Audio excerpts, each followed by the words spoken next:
So I watched Predator, Killer of Killers. I really enjoyed it. Let's talk about it. This movie was pretty good on my scales, leaning into the pretty damn good category. It's a 7.8 out of 10.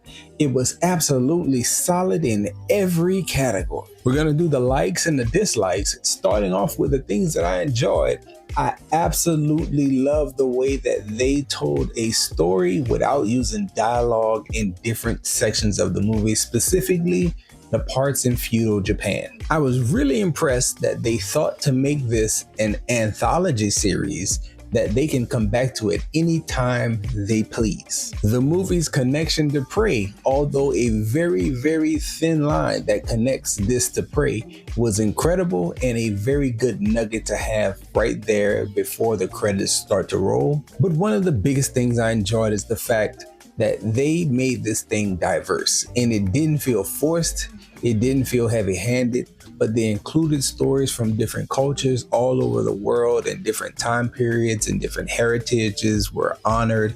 I enjoyed all of that stuff a whole lot. Respect for doing things that way. There were only two things in this movie that I did not love, and so let's get into the dislikes. Number one, I did not love the animation style. I thought it was fine, but at the same time, I've been into anime quite a bit lately, and there's a variety of different animation styles that I feel like they could have used and made this thing even more impressive than what we saw here.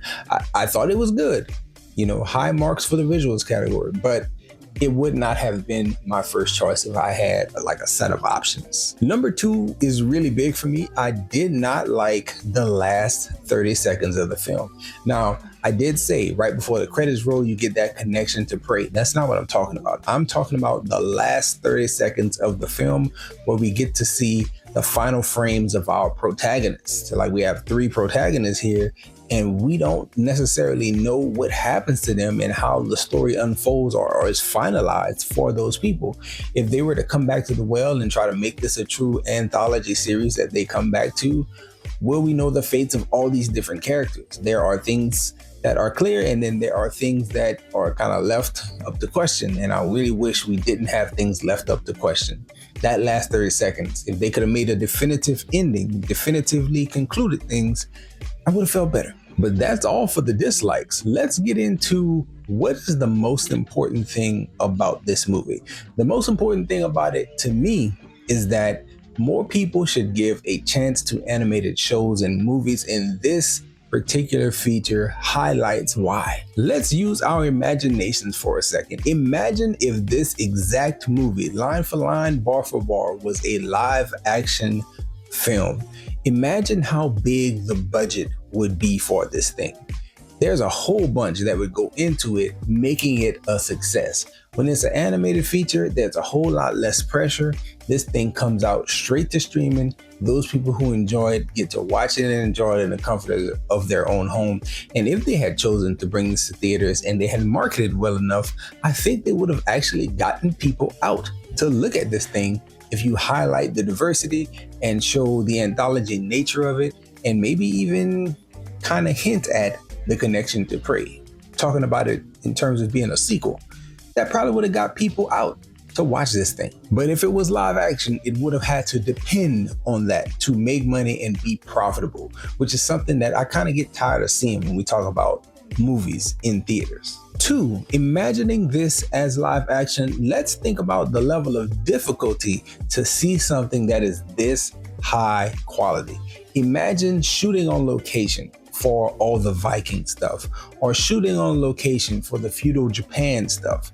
Those two sets alone, if you're shooting on location, that's very challenging. Even if you decide not to shoot on location, you got to build sets and you got to use CG as a part of your set design. And it just increases the level of difficulty to make this thing high quality in live action. Let's stay traveling along those lines. Imagining the difficulty of this thing being live action. Let's talk about character design. Let's talk about the manpower and the hours and the budget that you got to spend on costume design that is accurate for the time. Predators, when we see them in live action, have like a large array of technology, and like imagine the CGI money you got to spend on that, the time that it takes to actually get it right and make it look good.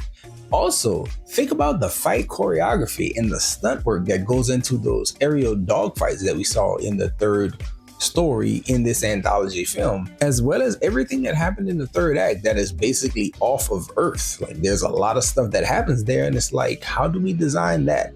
How do we make that look? How do we execute that at a high level that'll get people excited and get people in theaters and make people want to see it and make it profitable? Because we have to make it profitable because it's live action. All those things are alleviated. You can look at all those problems and like face them head on, or you could alleviate those problems and just animate it. And I'm glad that they animated it. Let me know your thoughts on this film in the comment section if you choose to do so. I really enjoyed it. I'm glad it was animated. I hope we get more. That's all I got for this one, y'all. Enjoy yourself, guard your heart, and go watch something good.